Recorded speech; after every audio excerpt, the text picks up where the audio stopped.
کہ اس سے پہلے 2 رکوعوں میں صرف گروہوں کے تذکرے ہو رہے تھے. اور آیت نمبر 21 آتی ہے یا ایھا الناس اعبدوا ربکم، اے لوگو. یہاں پہ ایک امپورٹنٹ چیز ہے، یا ایھا الناس، اے تمام لوگوں، ساری دنیا کے لوگوں. یا ایھا الناس اعبدوا ربکم، اپنے رب کی عبادت کرو. الذی، جس نے خلقکم والذین من قبلکم لعلکم تتقون. اے لوگو اپنے رب کی عبادت کرو جس نے تم کو اور تم سے پہلے لوگوں کو پیدا کیا. اور کیوں؟ لعلکم تتقون، شاید کہ تم متقی بن جاؤ، شاید کہ تم اللہ کے غضب اور عذاب سے بچ جاؤ. امید ہے کہ تم اس طرح کرو گے تو بچ جاؤ. اس کا ترجمہ پڑھ لیتے ہیں. یا ایھا، یا ایھا اس میں اشارہ ٹائپ کے ہوتا ہے. یا جو ہوتا ہے نا، یہ اس میں اشارہ کسی کی طرف مخاطب کرنے کے لیے کہتے ہیں. اے، جس کو ہم کہتے ہیں نا اے. الناس، ناس کا مطلب ہے لوگ، لوگو، تمام لوگ. الناس سارے لوگ. یا ایھا الناس اعبدوا ربک، اعبدوا عبادت کرو. اے لوگو کیا کرو؟ اعبدوا عبادت کرو. اس طرح ہم نے اس کا پہلے کیا پڑھا تھا؟ نعبدو، ایاک نعبدو. یا ایھا الناس اعبدوا ربکم، رب پروردگار کی، کم تمہارے یا اپنے، اپنے رب کی، اپنے پروردگار کی کیا کرو؟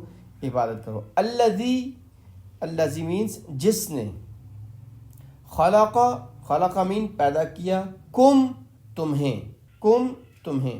جب انشاءاللہ ہم پڑھیں گے نا ضمائر گرامر کے اندر، انشاءاللہ کچھ تھوڑے سے 2-3 ہفتہ میں آ جائیں گے، تو اس میں پتہ چلے گا کہ یہ ہم نا جو حاضر ہوتا ہے نا، اس کو اشارہ کر کے کہتے ہیں. جو بندہ ہے ہمارے سامنے، جس طرح ہم سے بات کرتے ہیں نا، آپ کا، تمہارا، تم، یہ کم اس کے لیے استعمال ہوتا ہے. وا، اور الذین، ان کو جو، من سے قبلی، تم پہلے، من سے قبلی پہلے، کم تم، قبلی کم تم سے پہلے، من قبلکم تم سے پہلے. لعل شاید، لعل کا مطلب ہوتا ہے شاید، امید ہے کہ، شاید، کم کہ تم، تتقون بچنے والے بن جاؤ. اعبدو یا اعبدو کا جو لفظ ہے، یہ ابھی ہمارے اس سے پچھلی پوری 20 آیات میں کہیں بھی عبادت کا لفظ استعمال نہیں ہوا. عبادت کا لفظ استعمال ہوا تھا کہاں پہ؟ سورہ فاتحہ کے اندر. اب آپ نے تھوڑا سا ربط نکالنا ہے ان 2 ٹکڑوں کے درمیان. ایاک نعبد و ایاک نستعین، یہ ایک آیت تھی. اس کے بعد کیا تھا؟ اہدنا الصراط المستقیم صراط الذین انعمت علیہم غیر المغضوب علیہم ولا الضالین. یہ ہو گیا.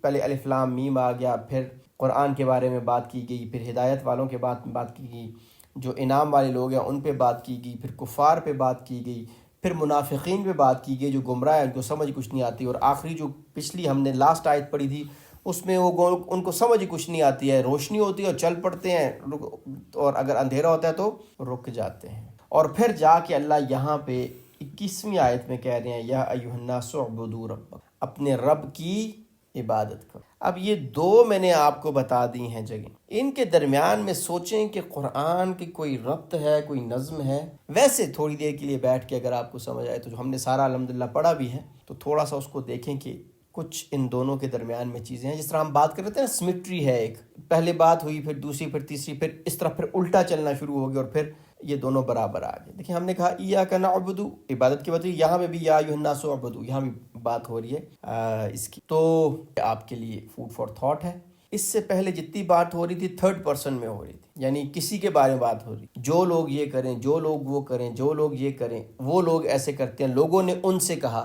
یہ ساری 3rd پرسن میں بات ہو رہی. اب کیا بات ہو رہی ہے؟ اللہ ڈائریکٹلی مخاطب کر رہے ہیں. یا ایھا الناس، اے لوگو، اے تمام انسانیت. یا ایھا الناس اعبدوا رب، عبادت کرو اپنے رب کی. ٹھیک ہے نا؟ دیکھیں اب انداز تخاطب، ایک تو جو مضمون ہے وہ چینج ہو گیا. وہاں پہ 3 گروہوں کا ذکر تھا، اب ڈائریکٹلی بات ہو رہی ہے. پھر وہاں پہ 3rd پرسن میں بات ہو رہی تھی، کسی کے بارے میں بات ہو رہی تھی، اشارے کنائے میں. اور یہاں پہ بات کیا ہو رہی ہے؟ ڈائریکٹلی ہو رہی ہے، بالکل 1st پرسن میں سامنے بات کی جا رہی ہے. اے لوگو، تم سے بات کر رہے ہیں، اللہ خود بات کر. عبادت جو ورڈ ہے نا، اور اس کے ساتھ جو ایک لفظ ملتا ہے وہ عبد ہے. عبد کہتے ہیں بندے کو، اور ایکچولی عبد کا مطلب ہوتا ہے غلام. اللہ نے بار بار یہ لفظ عبد استعمال. ایک چھوٹی سی خوبصورت نقطہ سمجھ لیں کہ جب ہم کہیں جاب کرتے ہیں، ہم ملازم، دو ڈفرنٹ ورڈز ہیں. ایک ورڈ ہے ملازم اور ایک ورڈ ہے غلام.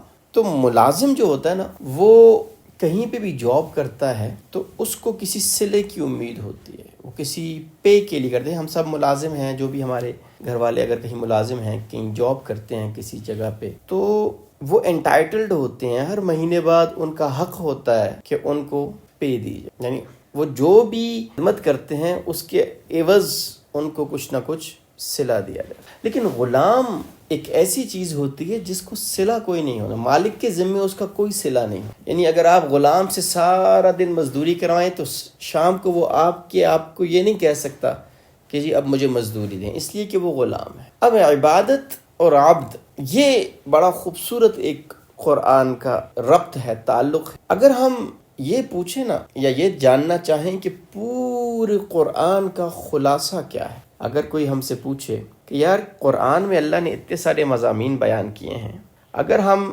یہ دیکھنا چاہیں کہ ان مضامین کا خلاصہ کیا ہے، تو پورے قرآن کا خلاصہ دو اگر جملوں میں یا دو الفاظ میں کہیں تو وہ یہ ہے کہ اللہ کو رب مان لینا اور خود کو عبد مان لینا. یہ پورے قرآن کا خلاصہ ہے. اللہ نے جب تخلیق انسان کا مقصد بیان فرمایا تو کیا فرمایا کہ میں نے انسانوں اور جنوں کو کس کے لیے پیدا کیا؟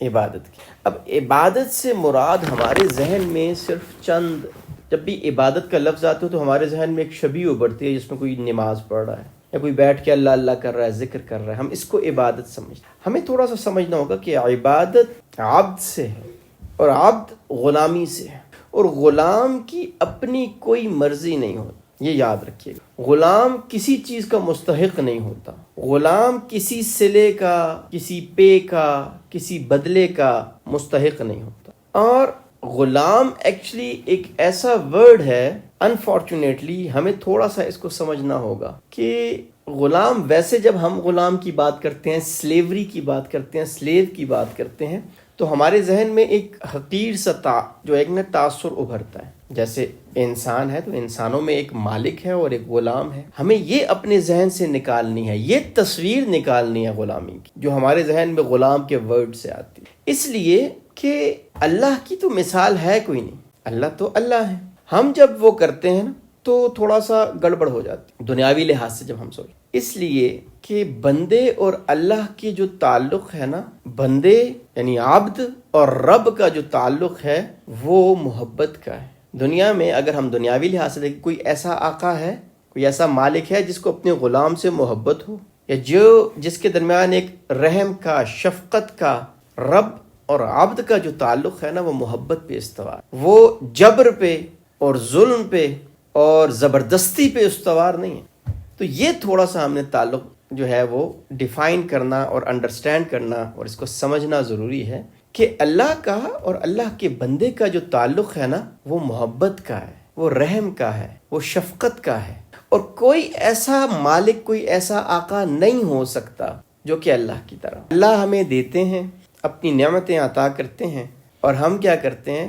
ہم انہی نعمتوں کو اللہ کی نافرمانی میں استعمال کرتے ہیں. یعنی اللہ نے جو بھی ہمیں دیا ہوا ہے، ہمارے آنکھ ہیں، کان ہیں، مال ہے، وٹ ایور جو بھی چیزیں اللہ نے دی ہوئی ہیں، وہ اللہ نے دی ہوئی ہیں نا، اللہ کی مہربانی، اللہ کا فضل ہے. اور ہم کیا کرتے ہیں؟ ہم اس کو اللہ کی نافرمانی میں استعمال کرتے ہیں؟ نہیں کرتے. کبھی اللہ نے ہم سے وہ واپس لی؟ کبھی اللہ نے ہمیں کہا کہ بندے آج سے تیرا اور میرا رشتہ ختم، اب میں تیرے رزق کا ذمہ دار نہیں ہوں، اب میں تیری صحت کا ذمہ دار نہیں ہوں، اب میں تیری سسٹیننس کا، تیری جتنی ضروریات ان کو پورا کرنے کا ذمہ دار نہیں ہوں؟ کبھی اللہ نے کہا؟ تو اللہ جو رب ہیں، اس کے اور بندے کے درمیان جو محبت ہے نا، وہ جو رشتہ ہے وہ محبت کا رشتہ ہے. اور عبد اس لیے کہتے ہیں کہ عبد کی اپنی کوئی مرضی نہیں ہوتی، غلام کی اپنی کوئی مرضی نہیں چلتی، وہ آقا کی مرضی پہ چلتا. اور سب سے خوبصورت بات یہ ہے کہ وہ کسی بھی چیز کا مستحق نہیں ہوتا، کسی بھی عوض کا، کسی صلے کا مستحق نہیں ہوتا. اگر مالک اس کو کچھ دے دے تو یہ مالک کا کرم اور رحم ہوتا ہے. اور اللہ کیسے بہترین آقا ہیں، کتنے کریم آقا ہیں کہ وہ اپنے غلاموں کو کہتے ہیں کہ بندے یہ کر لے تو میں اس کے بدلے تجھے ہمیشہ ہمیشہ کی جنت دے، یہ کر لے اس کے بدلے تجھے ایسی جگہ میں داخل کروں گا جہاں تیری سوچ سے بھی بڑھ کے تمہارے لیے خوبصورتیاں اور عیاشیاں اور مزے میں نے رکھے. فَلَا تَعْلَمُ نَفْسٌ مَّا أُخْفِيَ لَهُم مِّن قُرَّةِ أَعْيُنٍ جَزَاءً بِمَا كَانُوا يَعْمَلُونَ. کہ کوئی نہیں جان سکتا، سورہ سجدہ کے اندر اللہ فرماتا ہے کوئی نہیں جان سکتا کہ اللہ نے آنکھوں کو ٹھنڈا کرنے کے لیے، یعنی آنکھوں کو ٹھنڈا کرنا کیا کہتے ہیں، جو بہت جس سے بندہ خوش ہو جائے، اللہ نے آنکھوں کی ٹھنڈک کے لیے اس جنت میں کیا کیا کچھ کر رکھا، اور کیوں، جزاء بما کانوا یعملون، جو کچھ یہ عمل تم کرو گے اس کی جزا میں دیا بھی سب کچھ اللہ نے۔ اللہ اس میں سے ہم سے تھوڑا سا مانگتے ہیں، تھوڑا سا وقت۔ اللہ ہمیں 24 گھنٹے دیتے ہیں اور 24 گھنٹے میں ہمیں کیا کہتے ہیں کہ 24 گھنٹے میں 24 گھنٹے عبادت کرو۔ تھوڑا سا حساب لگائیں نا، جو اللہ نے ہم پہ عبادتیں فرض کی ہیں نا وہ 1 گھنٹے سے بھی کم، یا اگر ہم نوافل سنت سب کو ملا لیں تو زیادہ سے زیادہ 2 گھنٹے ہم سے اللہ مانگ رہے ہیں۔ ہاں اس کے علاوہ تم کرتے ہو اللہ تمہیں اور دے گا، تو 10واں حصہ بھی اللہ ہم سے نہیں مانگتے۔ اندازہ کریں اگر ہم 2 گھنٹے لگاتے ہیں نا تو 24 میں سے 2 گھنٹے 12واں حصہ بنتا ہے۔ اسی طریقے سے اللہ سال میں ہم سے 1 مہینہ روزوں کا مانگتے ہیں، کتنا بنتا ہے؟ 12واں حصہ بنتا ہے۔ اور مال چونکہ ہمیں بہت پسند ہے تو اللہ کہتے ہیں تم سے 12واں بھی نہیں مانگتا، 2.5 حصے دے دو بس۔ 100 میں سے 97.5 97.5 تم استعمال کرو، صرف 2.5 مجھے دے دو، اور وہ بھی مجھے مت دو۔ بیسیکلی تم کیا کر رہے ہو؟ انفاق کر رہے ہو۔ ایک سرنگ ہے جس کے 2 منہ ہیں، یہاں سے تم ڈال رہے ہو اور وہ آخرت کے بینک میں تمہارے لیے سیو ہو رہا ہے۔ تو یہ ہے خوبصورتی اللہ کی اور بندے کے آقا اور غلام کے تعلق، کہ ہم کسی چیز کے مستحق نہیں ہیں پھر بھی اللہ ہمیں عطا کرتے ہیں۔ تو اللہ کیا فرماتے ہیں؟ یا ایھا الناس اعبدوا ربکم الذی خلقکم والذین من قبلکم لعلکم تتقون۔ اے انسانوں، یہاں پہ سب کو دعوت دی کہ اپنے اس رب کی عبادت کرو جس میں اللہ نے سب سے پہلا ہم پہ جو احسان ہمیں بتایا، وہ کیا بتایا؟ خلقکم، جس نے تمہیں پیدا کیا۔ زندگی اللہ کی بڑی نعمتوں میں سے، یعنی اللہ کی نعمت ہے کہ اللہ نے ہمیں پیدا فرمایا، ہمیں زندگی دی، سانسیں دی، زندہ رہنے کا بتایا۔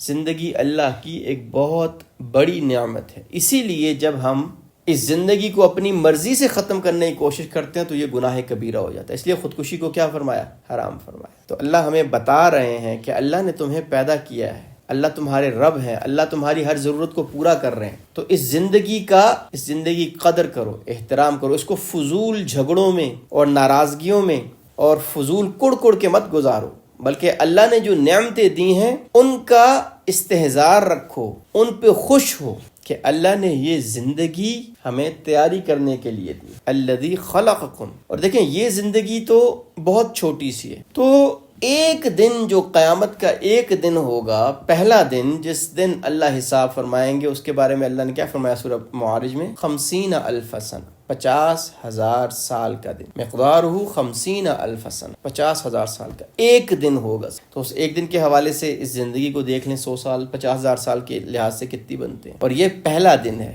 اور اس کے بعد کی ایک لامتناہی زندگی جس کی کوئی حد نہیں۔ تو اس زندگی کی قدر کریں۔ وآخر دعوانا ان الحمد للہ رب العالمین۔